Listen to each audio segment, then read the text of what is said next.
Чаталджа, Аспарухово. Трябва за един договор да мина. И да не забравя тия документи. Ние къде отивахме пак, че забравих? Ами, за трети път ти казвам, отивам да гледаме къщи за 150 000 евро, няма такива цени. Как не разбра?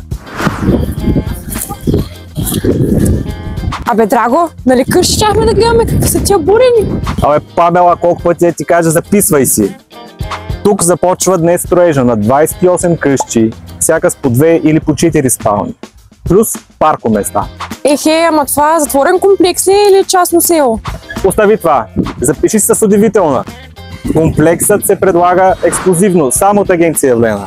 Освен това, всеки един, който купи къща тук, не дължи комисионна към агенцията. Освен, че няма комисионна, няма и такса поддръжка. Запиши, автобусната спирка е на една крачка, буквално до комплекса. До Варна са 10 минути. Къща с 2 спални, само 152 000 евро.